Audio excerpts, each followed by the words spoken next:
ได้ยังกินไม่เท่าใหญ่พี่นายได้หมดอื้ออืมอืม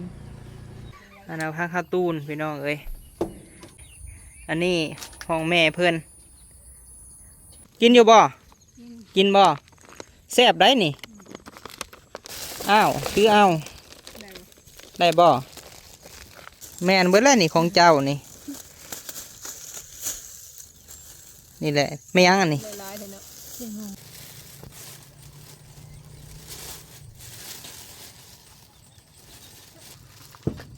น้ำมันหอยแล้วก็น้ำมันแม็กกี้รสดีเนาะเอาตัวนี้เด้อ3 อันนี่เอาเลย สิเอา ให้ค่อยได้เล็กปีก เอาเห็ดยั้งมันเก่าเลย ได้ค่ะ ฮะ ค่อยได้ บ่หายมันอันนี้หาสิพาให้จะเป็นมะเร็งนี่เอาเลยมาลูก เออ เอา เออ เจ้าว่าคอยสิเอาเมื่อเห็ดหยังเด้อ้าวแล้วซื้อให้เราใหม่แหละเนาะเฮาก็เอาแหละตัวนี้ฮะเด้ เอาเลย เคียงก็ซื้อให้ใหม่เลย มันบ่งามเลยนะ นี่คักบ่คักพี่น้องเอ้ยเพื่อนข่อยยังบ่ได้ใช้เคียงอบแบบนี้จักเทื่อง ามเนาะ โอ้ ได้ของใหม่เลยนี่ สินี่น้องไม่เฒ่าโอ้จะว่าข่อยบ่แพงจะบ่ข่อยก็แพงเจ้าแล้วข่อยจึงซื้อมาให้เห็นบ่อันแรกเป็นเงินกีบเพราะว่าแม่ตู้บ่ฮู้จักบนเปลี่ยนพี่น้องเอ้ยแล้วอันนี้จำนวนนี้พี่น้องเอ้ยอ่ะบ่ให้เบิ่งผ่านๆเนาะ 1,000 บาทอ่ะอันนี้แม่นเป็นเงินบาทพี่น้องเอ้ย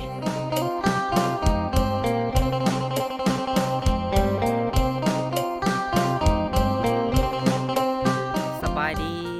บายดีสวัสดีเด้อพี่น้องเด้อเนาะเบิดสุขุสุคนพี่น้องพบพ่อบ่าวพะมีอีกแล้วพี่น้องเอ้ยพบพ่อมื้อนี้เนาะพี่น้องเนาะบ่าวพะมีเข้ามาหาเมตุค่ำพี่น้องเอ้ยซึ่งว่ามื้อนี้มีทางพี่ใจดีเนาะเพิ่นบ่ประสงค์ออกสื่อออกนามพี่น้องเพิ่นอยู่ทางต่างประเทศพี่น้องเอ้ยเพิ่นได้ฝากเงินมาจำนวนหนึ่งเนาะพี่น้องเนาะสิมอบให้ทางเมตุค่ำเพิ่นพอได้เพิ่นใส่ใจในครอบครัวเพิ่นเนาะพี่น้องเนาะในอีกจำนวนหนึ่งกะสิซื้อได้อยู่แนวกินมาให้เมตู้เพิ่นพี่น้องเอ้ยโดยจังใดก็ขอบุญขอบคุณพี่หลายๆเด้อเนาะให้อยู่ดีมีแห้งสุขภาพแข็งแรงเฮ็ดธุรกิจการงานค้าขายอันใดก็ขอให้เพิ่นเจริญเนาะในหน้าที่การงานการเงินเนาะไปใส่มาใส่ก็ขอให้ตลอดปลอดภัยเนาะขอให้มีแต่สิ่งดีๆเข้ามาเด้อเนาะพี่สาวโดยป้าพี่น้องเอ้ยจังใดกะสิเข้าไปหาแม่ตู้เพิ่นนำกันพี่น้องเอ้ยไปเบิ่งก่อนว่าเพิ่นสิดีใจสำใดเนาะเอาน้องพี่น้องเนาะมาลุงพุงพัวคือเก่าพี่น้องเอ้ยบ่จักเกาะจักหอยเนาะเข้าไปหาแม่เฒ่าก่อนเท่าเฮ็ดหยังแม่ตู้สบายดีเด้อตู้เด้อโดยสบายดีมื้อนี้บ่ได้ไปหาหน่อไม้พักพรน้องไปเท่าเนาะโดยเจนางออเดอร์ทานนะเจนางขายดีแท้หัวทานงามนี่ โดยกินข้าวกินน้ำหรือบ่ไม่เท่ายังได้ยังกินมื้อนี้ฮะโดยทัลลามีบ่มียังในขู่เจ้านี่ไม่เท่าพักขะแยงบ่ไก่สมลายแท้ไก่ฮะ ไก่เจ้าบ่มียังนี่พักขะแยงบ่ไม่เท่าเห็นเอาได้กินในพักขะแยงนี่เดี๋ยวใส่แกงหน่อไม้แกงหน่อไม้กินบ่เช้านี่ฮะป้ามานั่งอยู่เพื่อนพี่ไม่เท่าโดย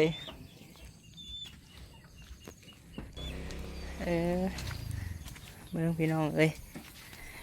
คันมืออื่นฝนบ่ตกนี่อันนั้นแหละไม่เท่าเอ้ยสิไปตัดไม้ให้เทือนครัวให้เจ้าแหละ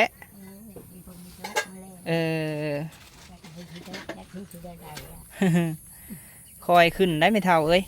โอ้ไก่ลายลีดิเนาะอัดดีๆได้โอ้โธ่เห็ดยังเนาะกินนี่ขออนุญาตขึ้นในเด้อ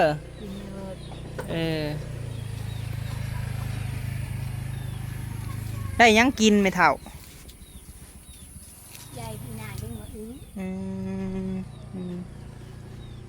เห็นยังตูนนอน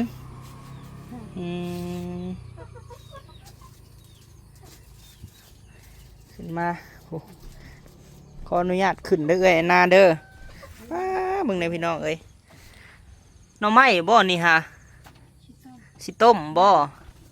เอออันนั้นข้างข้าวตูนพี่น้องเอ้ยทางน้องตูน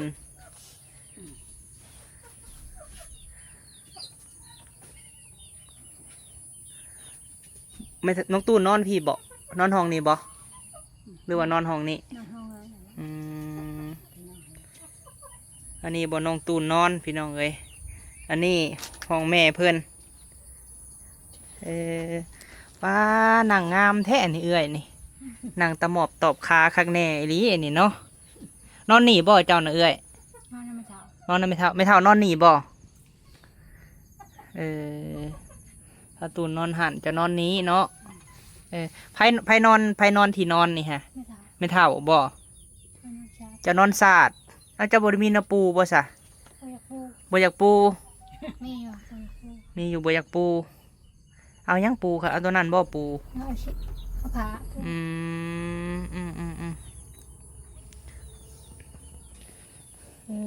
กินข้าวแล้วไม่เท่านี่ได้ยังเนาะกินนี่ไม่ยังนี่พี่น้องมักบ่ไม่เท่าอันนี้ฮะโดยคันเห็ดครัวแล้วแหละลงกินอยู่ตารางเด้อไม่เท่าเด้อหมดสิบ่ขึ้นเด้ออันนี้ตอนนี้นะยังบ่มีครัวพี่น้องเอ้ยอันนี้เนาะขออนุญาตเบิ่งโอ้ยังใหม่ๆฮ้อนๆอยู่อันนี้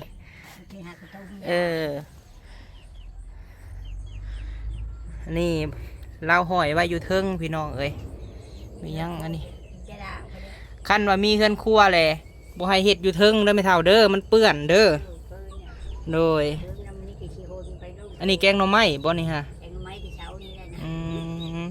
บ่หาฟ้าหม้อมาอัดมางุ้มไว้แน่ไม่เท่าเอ้ยฟ้าหม้อไปเอามาแล้วบ่เลิกจะเฮือนเขาออกไปแกงหน่อไม้เพื่อให้คือบ่แกงอยู่เฮือนตัวเองแกงอยู่ที่แล้วครับย้ายไปซื้อกระบือบันนี้นะเห็ดกินเฮือนตัวเองเด้อไม่เท่าเด้อโดยเพิ่นกับครอบครัวเพิ่นเจ้ากะเห็ดกินอยู่เฮือนเจ้าไม่เท่าเอ้ยคืออันสิ่งของที่ว่าเฮาซื้อมาให้เจ้าก็ใส่เฉพาะเจ้าไม่เท่าเอ้ยโดยเพราะว่าผู้ใหญ่เพิ่นซื้อให้คือก่อนหน้านั่นกะ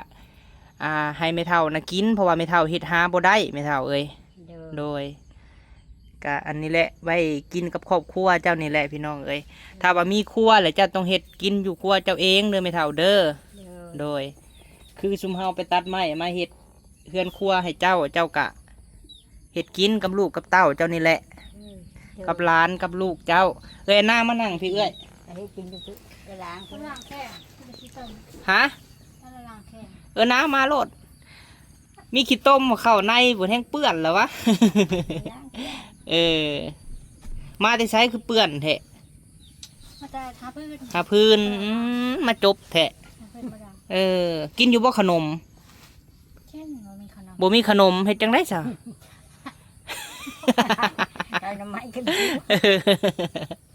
บ่มีขนมเนาะคันนอกจากขนมอมนี่ก็สิกินอยู่บ่พี่น้องเอ้ยเบิ่งโหคันว่านอกจากขนมอมยิ้มนี่ก็กินอยู่เนาะ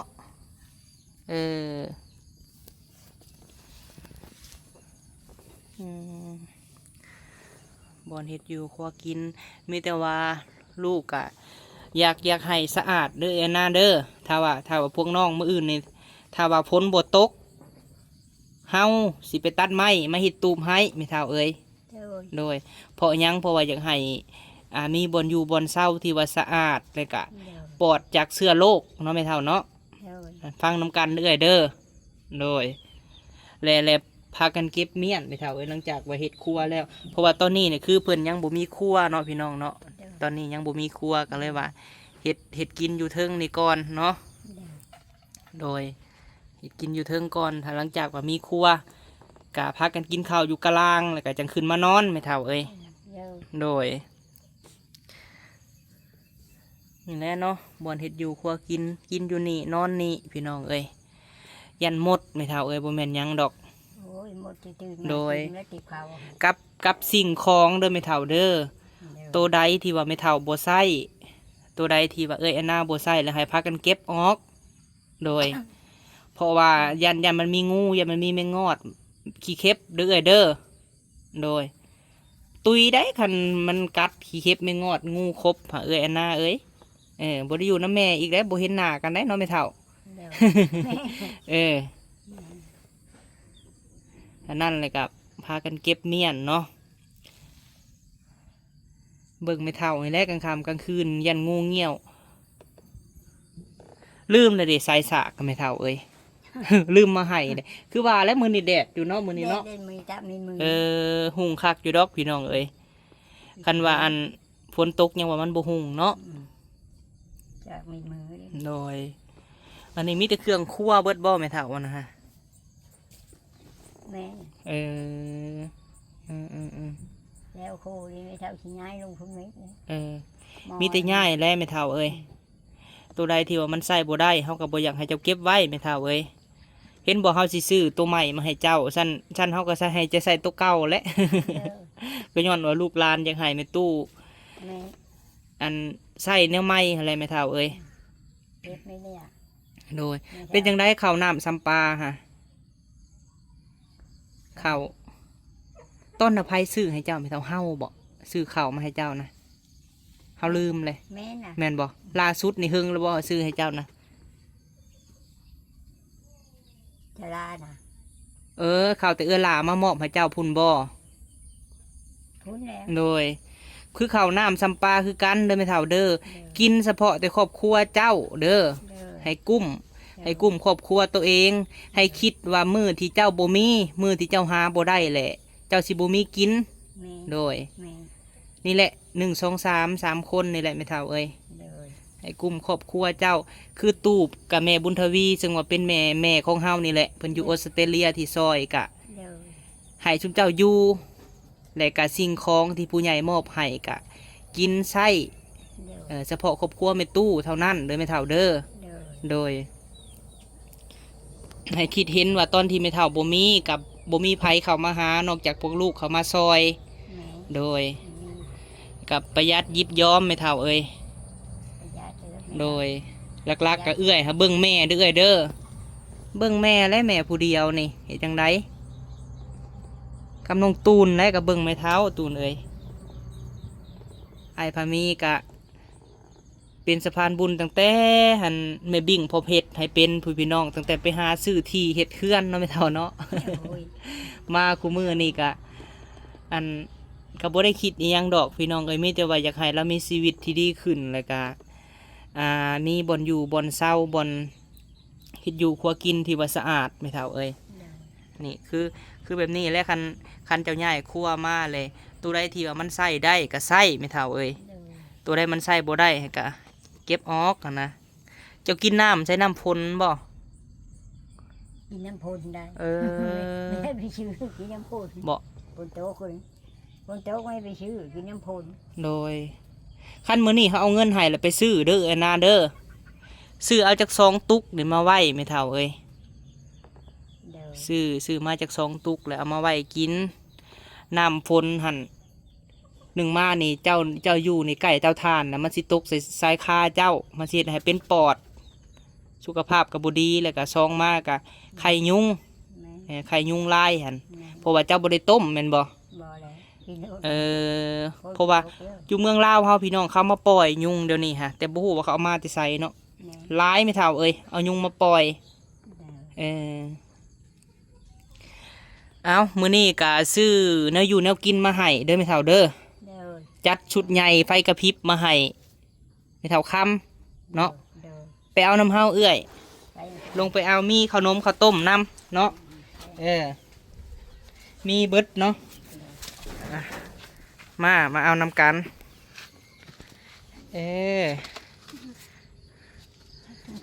ใส่เกือบป้ารองเท้าเพิ่นก็ได้พี่น้องบอกว่ากินน้ำอยู่นี่บ่ไม่เท่า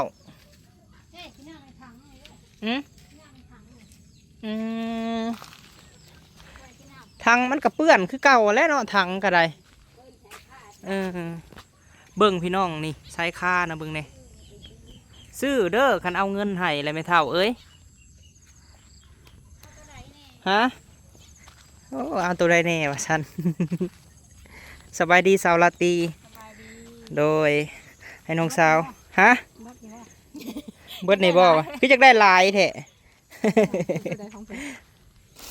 กินอยู่บ่กินบ่แซ่บได้นี่เขากินตลอดอันนี้ฮะขนมไข่อ้าวซื้อเอาได้บ่ไปส่งก่อนไปส่งบนไม่เท่าบนเลยกลับมาเอาใหม่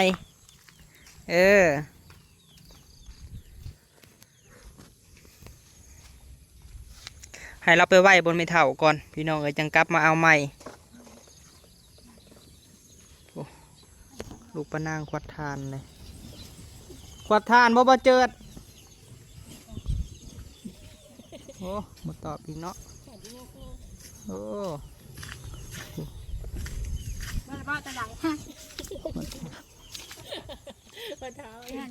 ฮะตัวนั่นบ่นี่เด็ดนี่ตัวนี้เด็ดแม่นเบิดแล้วนี่ของเจ้านี่นี่แหละไม่ยั้งอันนี้สินหมูจักว่าซื้อไก่กว่าเงินบ่จักนี่บ่พอมีนี่เนาะคือมันได้หลายแท้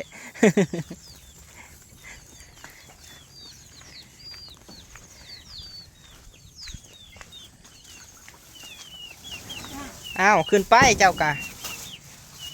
ขึ้นไปน้ำกันไก่นี่มักเวียนเฮือนไม่เท่าแท้นี่มีแนวกินลายบ่จักนี่เฮือนไม่เท่านี่อ้าวออกมาเบิ่งดูไม่เท่ามียังแน่โดยมีหมักเพชร2 ธงเลยแกะในเนาะโดยอายกออกไม่เท่านมค่ะ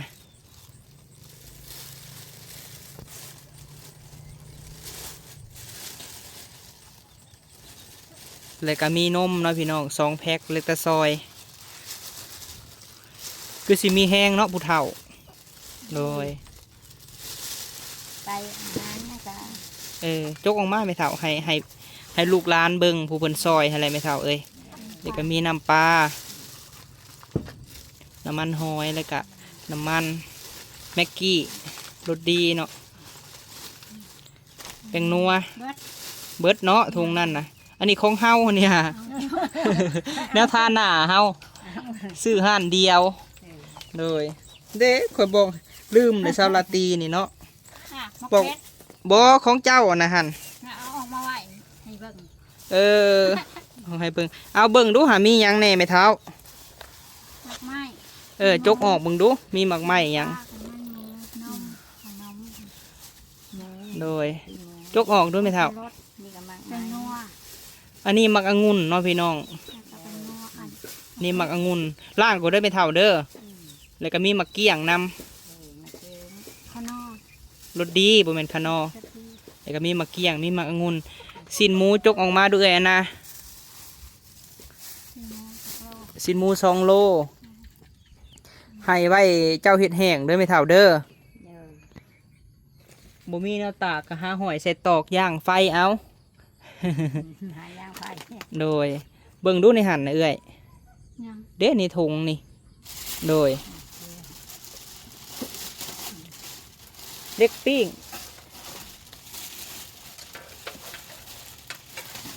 เล็กปิ้งเห็นมือนั่นมันเกินเลยพี่น้อง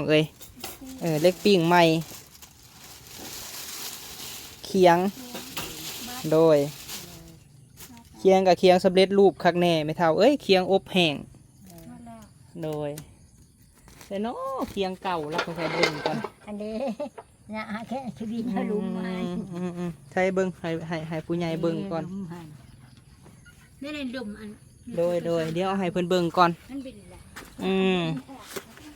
นี่เนาะเบิ่งเด้อแป๊บหนึ่งเอาให้เบิ่งก่อนอันนี้สิเอาเมื่อได้ตัวนี้เด้อข่อยสิเอาตัวนี้เด้อ3 อันนี่สิเอาให้ค่อยได้เล็กปีเอาเห็ดยั้งมันเก่าเลยได้ฮะค่อยได้ บ่หายมันอันนี้หาสิพาให้เจะเป็นมะเร็งนี่ เอาเลย เจ้าสิบ่มีชีวิตได้จังหน่อยฮะ ได้ไม่ละ เด้ฮะเอาให้อันใหม่เลยเด้อคันว่าบ่ซื้ออันใหม่ให้แหละบ่เอาอันใหม่เลยให้เอาอันเก่าระหว่างอันเก่ากับอันใหม่เอาตัวใดแล้วต้องประแดกก็ซื้อให้เด้ๆมื้อนั้นหั่นดิ ได้เตากูได้ หั่นดิซื้อมาให้เลยเด้ เจ้าไม่ใช่ขาดจะเอาเล็กแค่ท่อน บ่ขาด ขาดเจ้า สิเอาเมื่อตัวนี้ฮะซาลาตีมาเอาซาลาตี หน้าอีกนั่นเป็น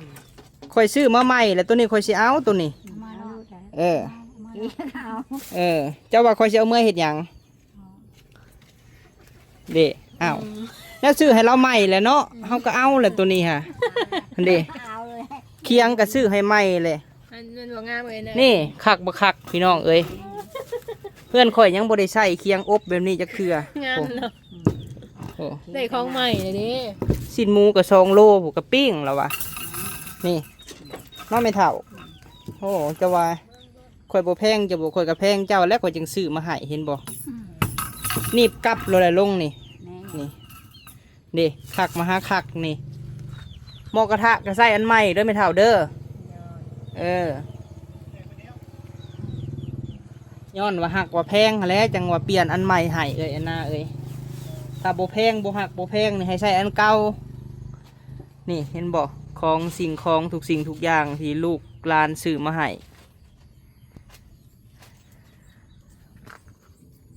ลูกหลานซื้อมาให้แล้วก็ใส่คือตามจุดประสงค์ของเพิ่นไม่เท่าเอ้ยคืออันทั้งหมดทั้งมวลนี่ที่เฮาซื้อมานี่เป็นเงินลูกหลานเพิ่นอยู่ต่างประเทศเด้อไม่เท่าเด้อเพิ่นบ่ประสงค์ออกซื้อออกนามทั้งหมดทั้งมวลนี่เฮาซื้อแม่น 1,000 บาท หรือว่าเป็นเงินกีบก็685,000ไม่เท่าเอ้ยและเฮามีเงินอีกมอบให้เจ้าเนาะโดยจำนวนหนึ่งอีกเอาไว้ใช้จ่ายในครอบครัวหรือว่าเอาไว้ซื้อพื้นก็ได้เด้อไม่เท่าเด้อถ้าว่าเจ้าเห็นดีเห็นควรซื้อพื้นเจ้าก็สิบ่ได้ไปตัดอยู่ป่าและเพิ่นก็ฝากความมาบอกอีกไม่เท่าเอ้ยว่าอีต้นไม่ตู้คำอยากให้ไม่ตู้คำมีชีวิตที่สบายขึ้นแล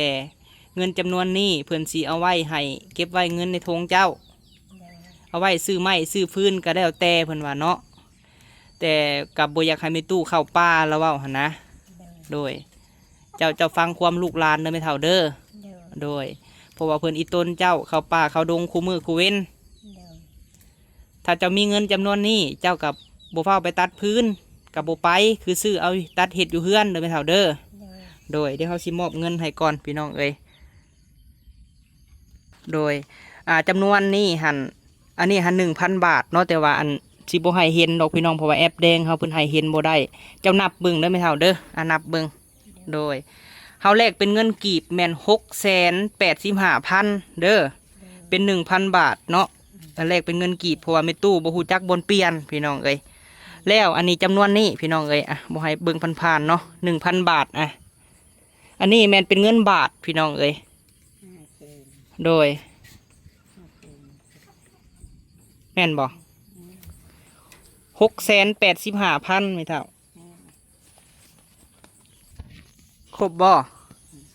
685,000ก็ถือว่าเป็น1,000และอันนี้อีก1,000โดยเพราะว่าเฮาให้เห็นคักบ่ได้ไม่เท่าเอ้ยพอดีเป็น 2,000 บาทเด้อไม่เท่าเด้อและ 3,000 ตัวซื้อในอยู่แนวกินนี้และเป็นเงินกีบไว้ให้เป็นเงินกีบแม่น685,000ถ้าตีเป็นเงินบาทกับ1,000 บาทและอีก 1,000 บาทเนี่ยเอาให้เพิ่นเป็นเงินบาทพี่น้องเอ้ยได้ซื้ออันนี้แม่น1,000 บาทเนาะหรือว่า685,000 กีบเรทเงินแม่น685ไม่เท่าเอ้ยโดยทั้งหมดทั้งมวลนี่ที่เฮามอบให้เป็นเงินนี่ไว้ใส่จ่ายในจำเป็นในครอบครัวหรือว่าซื้อไม้ซื้อฟืนก็ได้ไม่เท่าเอ้ยเพิ่นก็ฝากความมาว่าให้แม่เท่าคำสู้ๆเนาะและเป็นกำลังใจให้และก็อยากให้บ่ให้แม่ตู้คำน่ะไปตัดพื้นในป่าอีกเนาะโดยเป็นเงินลูกหลานอยู่ต่างประเทศเด้อแม่เฒ่าเด้อฝากให้พรเพิ่นแน่โดยไม่เอาชื่อบอก บ่เพิ่นบ่ประสงค์ออกสื่อออกนามมีแต่ว่าลูกหลานอยู่ต่างประเทศโดย ลูกหลานรู้ หลานอยู่ต่างประเทศขอมุกขอบใจเด้อขอมุกขอบใจช่วยแม่จูเนาะค่ะทางนมเข้านม โดย เงินมาช่วยแม่จูก็ครบเม็ด หลายอย่างไม่เท่า หลายอย่างมาไม้มาเชื่อก็มีเนาะขอบคุณเด้อเฮ้ยอย่างอยู่ดีนี่แห้งเด้อเจ็บอย่าได้ใครนะมีเด้อเฮ้ยเจ้าสุขภาพแข็งแรงฮะทิ้งใดคือได้ทิ้งนั้นเด้อเพิ่นมาเฮ้อไม่ดูแล้วก็เฮ้อต่อมาหาได้ร้อยเท่าพันเท่าเด้อ โดยเอาซาถูกเนาะ ใกล้ๆมีแห้งปลอดภัยมันเฮ้ยยืนหาเด้อคือรังไรมาเด้อดำโพโลยเด้อ โดยสาถูกเอาเงินลงก็ได้ไม่เท่าบัดนี้ โดยเฮาสิให้เอื้อยแอนนาเนาะยกมือขอบบุญขอบคุณเด้อเอื้อยเด้อแล้วเฮาสิบอกเจ้าเด้ออ่ะยกมือขึ้นสาวแอนนาขอบบุญขอบคุณ น้อยนาขอบคุณขอบคุณ เอื้อยใจดี เอื้อใจดี อยู่ต่างประเทศ ที่ต่างประเทศ ขอให้เจ้าอยู่ดีมีแฮง ขอให้เจ้าอยู่ดีมีแห้ง สุขภาพแข็งแรง สุขภาพแข็งแรง เป็นห่มโพห่มไซ หลวงพ่อผมใช้ ให้ลูกให้หลาน ลูกให้หลาน เฮ็ดธุรกิจการงาน ให้ธุรกิจการงาน ค้าขาย ค้าขาย ขอให้รุ่งเรือง ขอให้รุ่งเรือง เจริญก้าวหน้าเด้อ เจริญต่อหน้าเด้อ สาธุ สาธุ เอา อันนี้ก็คืออยู่ดีมีแห้ง โดย กันเด้อ โบได้อันนั้นน่ะดอกไม้เท่าเอ้ยเฮาก็ให้อยู่ดีมีแฮงคือเจ้าหั่นแหละ อยู่ดีมีแห้งเด้อ โดย ไม่เท่าค่ะ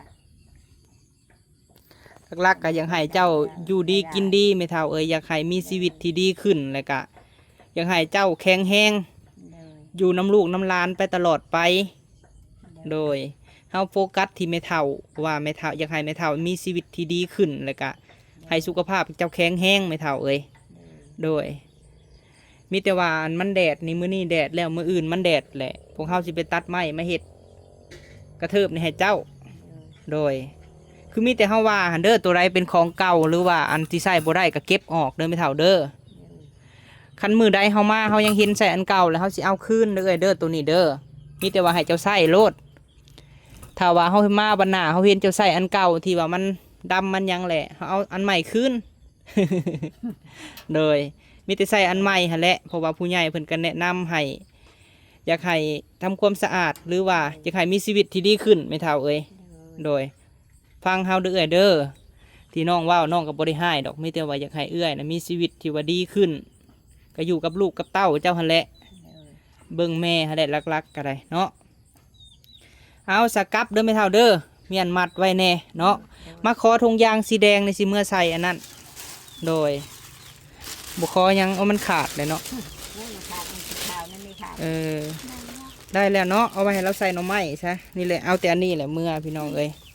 โดยไปก่อนไม่เท่าเอ้ยสบายดีเด้อ สบายดี โดยน้อยพี่น้องเนาะคลิปนี้ก็มอบแนวอยู่แนวกินให้ทางไม่เท่าค่ำพี่น้องเอ้ยก็เป็นเงินของพี่ใจดีเนาะพี่น้องเนาะอยู่ทางเดี๋ยวจังหน่อยสิเก็บไปพี่น้องเอ้ยโดยอยู่ทางต่างประเทศพุ่นแหละเนาะพี่น้องเนาะเพิ่นบ่ประสงค์ออกสื่อออกนาม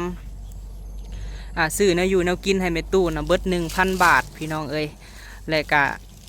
มอบให้เราอีกเป็นเงินสดเนาะเงินกีบพะแมน1,000 บาทแต่ว่าแลกเป็นเงินกีบพี่น้องก็ได้ 685,000แล้วก็อีก 1,000 บาทก็ให้เป็นเงินบาทเลยเนาะพี่น้องเนาะเพิ่นก็อยากให้แม่ตู้มีชีวิตที่ดีขึ้นพี่น้องเอ้ยให้บ่อยากให้ไปตัดไม้ในป่าเนาะพี่น้องเนาะเพิ่นก็เบิ่งแล้วก็ติดตามเคสของแม่ตู้ค่ำตลอดมาพี่น้องเอ้ยสิ่งที่บ่พอมีสิเอาเมื่อนี้ก็อยากให้เพิ่นใส่ของใหม่เนาะพี่น้องเนาะก็อยากให้เพิ่นมีชีวิตที่ดีขึ้นนั่นแหละบ่พอมีก็พยายามแนะนำเอื้อยแอนนาแล้วก็น้องตูนเนาะพี่น้องเนาะอยากให้เพิ่นมีชีวิตที่ว่าดีขึ้นพี่น้องบางเทื่อก็บ่ให้ซ่าครอบครัวเพิ่นเนาะพี่น้องเนาะว่าบ่อยากให้ทุกท่านซ่าพี่น้องเอ้ยเพราะว่าคือพี่น้องฮู้อะไรพี่น้องเอ้ยบ่พอมีเว้าคลิปก่อนหน้านี้เนาะ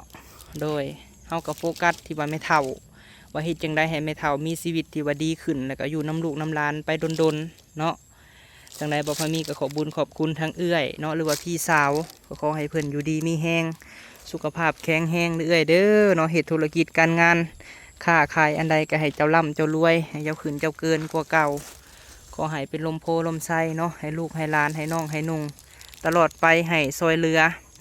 ผู้ที่ทุกข์ยากลำบากตลอดไปบุญคำนำสู้เจ้าเนาะโดยป้าสำหรับคลิปนี้ไปแล้วพี่น้องเอ้ยเนาะสบายดีเด้อพี่น้องเด้อ